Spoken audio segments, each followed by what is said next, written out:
Hey, what's going on YouTube? It's Pyromancer here, and welcome back to my channel. Hope you're all having a wonderful day, morning, afternoon, evening, whatever time it is, wherever you are in the world. And I did a poll on Twitter recently, which many of you may have taken part in, where I asked you what the next video topic should be. Should I talk about Bwonsamdi and Muzela, or should I talk about the light and the void in the Shadowlands? And Bwonsamdi and Muzela won, but I want to talk about the light and the void in the Shadowlands. But the next video is going to be about Bwonsamdi and Muzela, I promise you. But I wanted to talk about this. I'm just feeling a little bit more interested and passionate about this one.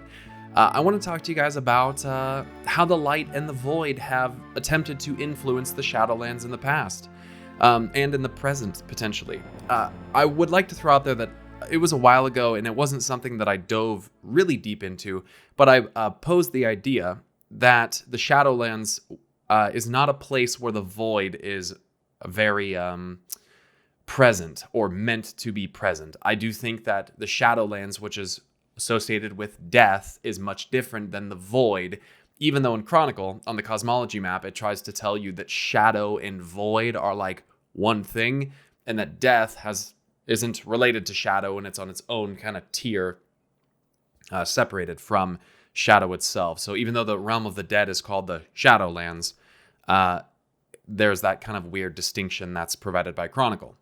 But I said that it would be also interesting if the void were to try to consume the Shadowlands, because I do think that there's kind of a contrast on the other side with the light and with the dream that's going on that I'll elaborate more on in a different video.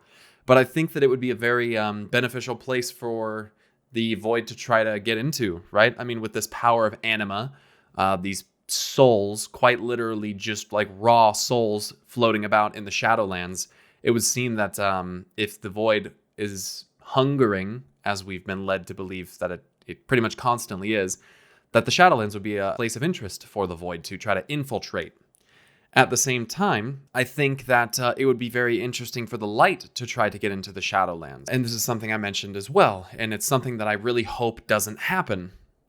Except, spoiler alert, one of them already has happened, and the other one is happening right now. So what I mean by that is, there's some dialogue and some things that have come out from the Shadowlands that I think are definitely worth taking a look at. The first of which is the idea that the Void has taken an interest in the Shadowlands previously. I'm going to show you a screenshot, and this is kind of a spoiler, from a piece of dialogue from a quest in Shadowlands.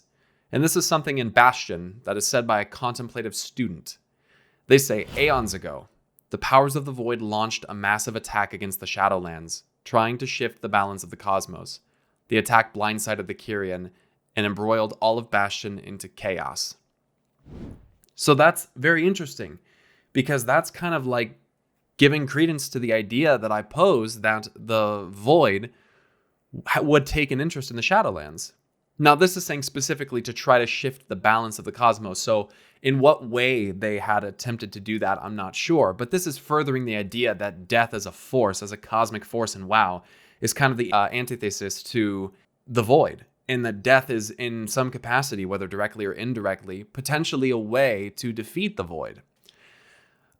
Which I personally don't find terribly surprising. Now, that's the void specifically. If you guys have been paying attention to screenshots and things that have been coming out of the alpha, there seems to be actually several different instances where void entities or void-like entities are actually attacking different parts of the Shadowlands. So that actually seems to be happening like right now, to an extent. And the void is a little more present in a realm that is quite literally filled with souls than I would like it to be, because that kind of scares the shit out of me.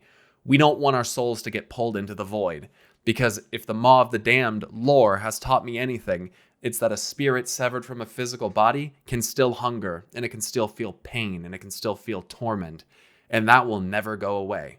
I'm not so sure that a soul can really actually be destroyed, at least in the void. I think it's just consumed and made part of the void. Now, about the light. Now, when you look in Revendreth, you can actually see that the light is kind of penetrating down from the sky. And I don't believe I have a screenshot of this, but if I do, I'll throw it up here. And I believe that there's actually a lore point behind this, that it's not just like light, but it's like the light trying to get into Revendreth. And it's apparently scorched the land in Revendreth. Like the light has quite literally burned the land because of how intensely it's trying to reach through. And it wouldn't surprise me if the leader of the Venthyr was in some capacity a fucking dreadlord. Like, watch, like it turns out that that's Mal'Ganis or something. Like, it's Jaina disguised as a Venthyr, disguised as a dreadlord. Or Jaina disguised as a dreadlord, disguised as Jaina, disguised as a Venthyr. The world may never know. An interesting thing about this is we can read about a boss, I believe that's from a dungeon or maybe from the new raid, Grand Protector Berillia. Says Grand Protector Berillia has spent an eternity studying the flows of anima in Revendreth. Her skill and knowledge has been put to the test learning about a very curious prisoner deep within the sanguine depths, the Naru Zirali. So there's actually already a Naru in the Shadowlands. If you guys are new to my channel, you've missed a lot. I would certainly urge you going back and checking out some of the previous videos that I have on some of these things. But the Naru, I don't like the Naru. I don't trust the Naru. I think we've been given many reasons in the past to not necessarily trust in them and put our faith in them and kind of let that blind us, so to speak. The fact that there is a Naru in the Shadowlands kind of scares the shit out of me because I'm kind of curious as to how it got there. Because here's one last thing that I want to point out here, and I'll have a link to this too, from class changes on the World of Warcraft website. And this could just be some flavor that they threw in there. But the Holy Priest class changes are prefaced with this. With the protective veil of the Shadowlands shattered, the grace of the Naru has slipped through and can be channeled by their most faithful. This is referring to Holy Priests. So it's basically saying the veil on the Shadowlands was protective, and the grace of the Naru, because of that protective veil no longer being there, has quite literally slipped through into the Shadowlands.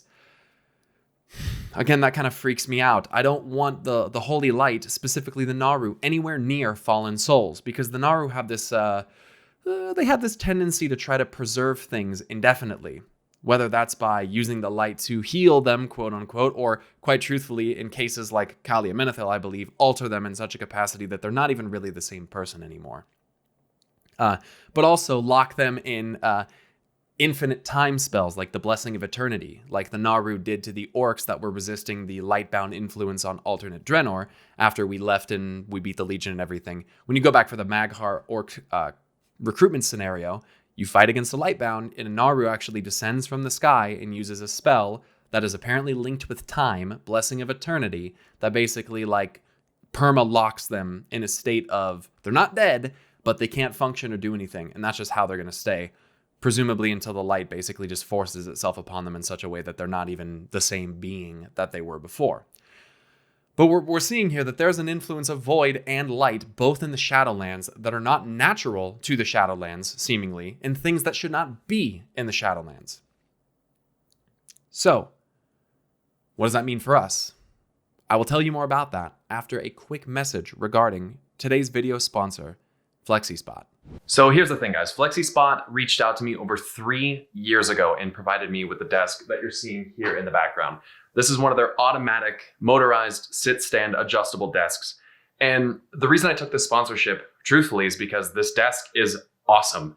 And FlexiSpot didn't give me a bunch of requirements or things that I needed to say in this video. They didn't give me a list of features that they wanted me to outline. They basically just said, hey, you've had the desk.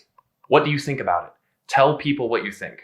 Part of the reason I'm doing this as well is because right now is a really good time to get a sit-stand desk, especially for people that are kind of being forced to work from home with the whole thing that's going on. The thing about having something that allows you to not only sit and stand is that it really increases the versatility and comfortability that you can have in a home office. So my desk in this specific setup has a couple of really cool features.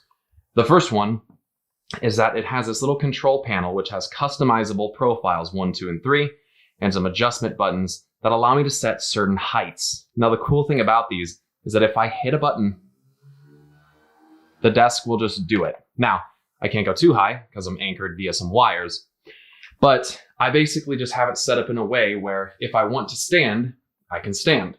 If I want to sit, I can sit. And the desk will adjust to that automatically for me when I press the button. Now, if you guys don't know, standing, especially after sitting for long periods of time, is really important for blood flow, circulation. And so having that variability is really cool. Not only that, it's very sturdy. If you guys are an old school stream watcher of mine, you know what happened to my last desk. My hand went through it, and you can blame Croesus for that. It also is more than enough to support many devices, including 32-inch monitors, speakers, microphone booms, the mount that I use to put my camera up for videos. And then underneath, mind the cable management. I just had to redo it for some awful stuff. I gotta clean this up. Mine has a mount for the PC. And so what that allows me to do actually is keep the PC off the desk, have it off the floor, and that's really nice. I also have to say, and I'm going to take advantage of this when I fix this horrible, horrible cable management that's happening right there. It's really cool to be able to adjust your desk up, because it allows you to, if you need to get under here, get under the desk and work on things more easily. Truthfully, guys, I probably would have made this video even if FlexiSpot didn't want to sponsor it, because quite frankly, this is the best desk that I've ever had, and I have no plans to replace it as of right now. So go check out their website. They have a wide variety of desks that are manually adjustable or motorized adjustable, as you're seeing here, and you might find something that is right for you. I'll have the link to that down in the description below. Thank you to FlexiSpot for giving me this desk so freaking long ago. I mean, it's been a minute. It's been a while that I've had this, and I've never had to say a word about it. So check them out, you guys, and I hope you guys enjoy the video.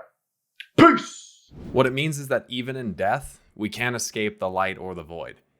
They're not bound specifically just to reality as we know it.